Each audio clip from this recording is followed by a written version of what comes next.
Chapitre 31, dans lequel l'inspecteur Fix prend très sérieusement les intérêts de Phileas Fogg. Phileas Fogg se trouvait en retard de 20 heures. Passepartout, la cause involontaire de ce retard, était désespéré. Il avait décidément ruiné son maître. En ce moment, l'inspecteur s'approcha de M. Fogg et, le regardant bien en face, « Très sérieusement, monsieur, lui demanda-t-il, vous êtes pressé ?»« Très sérieusement, répondit Phileas Fogg. J'insiste, reprit Fix, vous avez bien intérêt à être à New York le 11, avant 9 heures du soir, heure du départ du paquebot de Liverpool. Un intérêt majeur. Et si votre voyage n'eût pas été interrompu par cette attaque d'Indiens, vous seriez arrivé à New York le 11 dès le matin. Oui, avec 12 heures d'avance sur le paquebot. Bien, vous avez donc 20 heures de retard. Entre 20 et 12, l'écart est de 8. C'est 8 heures à regagner. Voulez-vous tenter de le faire ? À pied ? Demanda M. Fogg. Non, en traîneau, répondit Fix. En traîneau à voile. Un homme m'a proposé ce moyen de transport. C'était l'homme qui avait parlé à l'inspecteur de police pendant la nuit et dont Fix avait refusé l'offre. Phileas Fogg ne répondit pas à Fix, mais Fix, lui ayant montré l'homme en question, qui se promenait devant la gare, le gentleman alla à lui. Un instant après, Phileas Fogg et cet Américain, nommé Mudge, entraient dans une hutte construite au bas du fort Kearney. Là, M. Fogg examina un assez singulier véhicule, sorte de châssis, établi sur deux longues poutres, un peu relevées à l'avant, comme des semelles d'un traîneau, et sur lequel 5 ou 6 personnes pouvaient prendre place. Au tiers du châssis, sur l'avant, se dressait un mât très élevé, sur lequel s'enverguait une immense brigantine. Ce mât, solidement retenu par des haubans métalliques, tendait un étai de fer qui servait à guinder un foc de grande dimension. À l'arrière, une sorte de gouvernail godille permettait de diriger l'appareil. C'était, on le voit, un traîneau gréé en sloop. Pendant l'hiver, sur la plaine glacée, lorsque les trains sont arrêtés par les neiges, ces véhicules font des traversées extrêmement rapides d'une station à l'autre. Ils sont d'ailleurs prodigieusement voilés, plus voilés même que ne peut l'être un cotre de course exposé à chavirer, et, vent arrière, ils glissent à la surface des prairies avec une rapidité égale, sinon supérieure, à celle des express. En quelques instants, un marché fut conclu entre M. Fogg et le patron de cette embarcation de terre. Le vent était bon, il soufflait de l'ouest en grande brise. La neige était durcie, et Mudge se faisait fort de conduire M. Fogg en quelques heures à la station d'Omaha. Là, les trains sont fréquents et les voies nombreuses qui conduisent à Chicago et à New York. Il n'était pas impossible que le retard fût regagné. Il n'y avait donc pas à hésiter à tenter l'aventure. M. Fogg, ne voulant pas exposer Mistress Aouda aux tortures d'une traversée en plein air, par ce froid que la vitesse rendait plus insupportable encore, lui proposa de rester sous la garde de Passepartout à la station de Kearney. L'honnête garçon se chargerait de ramener la jeune femme en Europe par une route meilleure et dans des conditions plus acceptables. Mistress Aouda refusa de se séparer de M. Fogg, et Passepartout se sentit très heureux de cette détermination. En effet, pour rien au monde il n'eût voulu quitter son maître, puisque Fix devait l'accompagner. Quant à ce que pensait alors l'inspecteur de police, ce serait difficile à dire. Sa conviction avait-elle été ébranlée par le retour de Phileas Fogg, ou bien le tenait-il pour un coquin extrêmement fort, qui, son tour du monde accompli, devait croire qu'il serait absolument en sûreté en Angleterre. Peut-être l'opinion de Fix touchant Phileas Fogg était-elle en effet modifiée. Mais il n'en était pas moins décidé à faire son devoir, et plus impatient que tous, à presser de tout son pouvoir le retour en Angleterre. À 8 heures, le traîneau était prêt à partir. Les voyageurs, on serait tenté de dire les passagers, y prenaient place et se serraient étroitement dans leur couverture de voyage. Les deux immenses voiles étaient hissées, et, sous l'impulsion du vent, le véhicule filait sur la neige durcie avec une rapidité de 40 milles à l'heure. La distance qui sépare le fort Kearney d'Omaha est, en ligne droite, à vol d'abeille comme disent les Américains, de 200 milles au plus. Si le vent tenait, en 5 heures, cette distance pouvait être franchie. Si aucun incident ne se produisait, à 1 heure après-midi, le traîneau devait avoir atteint Omaha. Quelle traversée! Les voyageurs, pressés les uns contre les autres, ne pouvaient se parler. Le froid, accru par la vitesse, leur eût coupé la parole. Le traîneau glissait aussi légèrement à la surface de la plaine qu'une embarcation à la surface des eaux, avec la houle en moins. Quand la brise arrivait en rasant la terre, il semblait que le traîneau fût enlevé du sol par ses voiles, vastes ailes d'une immense envergure. Mudge, au gouvernail, se maintenait dans la ligne droite, et d'un coup de godille, il rectifiait les embardées que l'appareil tendait à faire. Toute la toile portait, le foc avait été perqué et n'était plus abrité par la brigantine. Un mât de hune fut guindé, et une flèche, tendue au vent, ajouta sa puissance d'impulsion à celle des autres voiles. On ne pouvait l'estimer mathématiquement, mais certainement la vitesse du traîneau ne devait pas être moindre de 40 milles à l'heure.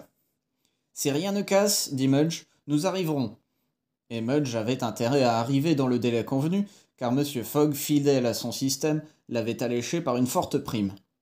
La prairie, que le traîneau coupait en ligne droite, était plate comme une mer. On eût dit un immense étang glacé. Le railroad qui desservait cette partie du territoire remontait du sud-ouest au nord-ouest par Grand Island, Columbus, ville importante du Nebraska, Schuyler, Fremont, puis Omaha. Il suivait pendant tout son parcours la ligne droite de Platte River. Le traîneau, abrégeant cette route, prenait la corde de l'arc décrit par le chemin de fer.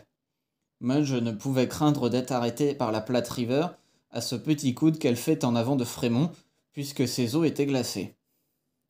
Le chemin était donc entièrement débarrassé d'obstacles, et Phileas Fogg n'avait donc que deux circonstances à redouter, une avarie à l'appareil, un changement ou une tombée du vent. Mais la brise ne mollissait pas, au contraire, elle soufflait à courber le mât que ses haubans de fer maintenaient solidement. Ces filins métalliques, semblables aux cordes d'un instrument, résonnaient comme si un archet eût provoqué leur vibration. Le traîneau s'enlevait au milieu d'une harmonie plaintive, d'une intensité toute particulière. Ces cordes donnent la quinte et l'octave, dit M. Fogg. Et ce furent les seules paroles qu'il prononça pendant cette traversée. Mistress Aouda, soigneusement empaquetée dans les fourrures et les couvertures de voyage, était autant que possible préservée des attentes du froid. Quant à Passepartout, la face rouge comme le disque solaire, quand il se couche dans les brumes, il humait cet air piquant. Avec le fond d'imperturbable confiance qu'il possédait, il s'était repris à espérer. Au lieu d'arriver le matin à New York, on y arriverait le soir, mais il y avait encore quelques chances pour que ce fût avant le départ du paquebot de Liverpool. Passepartout avait même éprouvé une forte envie de serrer la main de son allié fixe.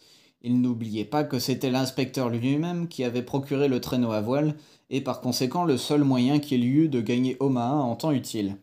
Mais par on ne sait quel pressentiment, il se tint dans sa réserve accoutumée. En tout cas, une chose que Passepartout n'oublierait jamais, c'était le sacrifice que M. Fogg avait fait, sans hésiter, pour l'arracher aux mains des Sioux. À cela, M. Fogg avait risqué sa fortune et sa vie. Non, son serviteur ne l'oublierait pas. Pendant que chacun des voyageurs se laissait aller à des réflexions si diverses, le traîneau volait sur l'immense tapis de neige. S'il passait quelques criques, affluents ou sous-affluents de la Little Blue River, on ne s'en apercevait pas. Les champs et les cours d'eau disparaissaient sous une blancheur uniforme. La plaine était absolument déserte. Comprise entre l'Union Pacific Road et l'embranchement qui doit réunir Kearney à Saint-Joseph, elle formait comme une grande île inhabitée. Pas un village, pas une station, pas même un fort. De temps en temps, on voyait passer comme un éclair quelque arbre grimaçant dont le blanc squelette se tordait sous la brise. Parfois, des bandes d'oiseaux sauvages s'enlevaient du même vol.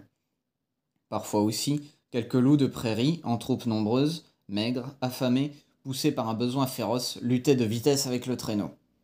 Alors Passepartout, le revolver à la main, se tenait prêt à faire feu sur les plus rapprochés. Si quelque accident eût alors arrêté le traîneau, les voyageurs, attaqués par ces féroces carnassiers, auraient couru les plus grands risques. Mais le traîneau tenait bon, il ne tardait pas à prendre de l'avance, et bientôt toute la bande hurlante restait en arrière. À midi, Mudge reconnut à quelques indices qu'il passait le cours glacé de la Platte River. Il ne dit rien, mais il était déjà sûr que, 20 milles plus loin, il aurait atteint la station d'Omaha. Et en effet, il n'était pas une heure que ce guide habile, abandonnant la barre, se précipitait aux drisses des voiles et les amenait en bande, pendant que le traîneau, emporté par son irrésistible élan, franchissait encore un demi-mille à sec de toile. Enfin, il s'arrêta, et Mudge, montrant un amas de toit blanc de neige, disait « Nous sommes arrivés !» Arrivés, arrivés en effet à cette station qui, par des trains nombreux, est quotidiennement en communication avec l'Est des États-Unis. Passepartout et Fix avaient sauté à terre et secouaient leurs membres engourdis.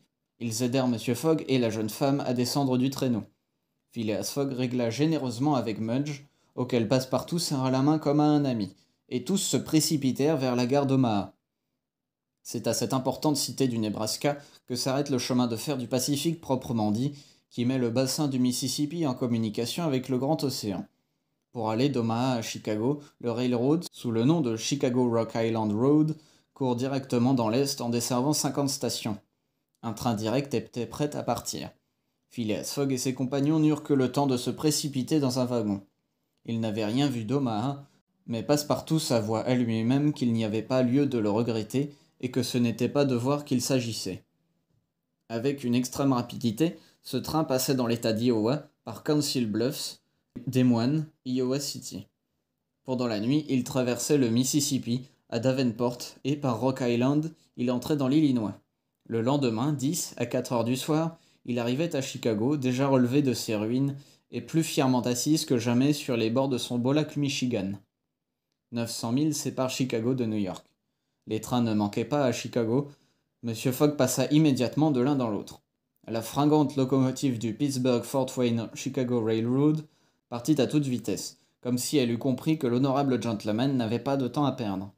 Elle traversa comme un éclair l'Indiana, l'Ohio, la Pennsylvanie, le New Jersey, passant par des villes aux noms antiques, dont quelques-unes avaient des rues et des tramways, mais pas de maisons encore. Enfin, l'Hudson apparut, et le 11 décembre à 11h15 du soir, le train s'arrêtait dans la gare, sur la rive droite du fleuve, devant le pier même des steamers de la ligne Cunard, autrement dite British and North American Royal Mail Steam Pack & Co. Le China, à destination de Liverpool, était parti depuis 45 minutes.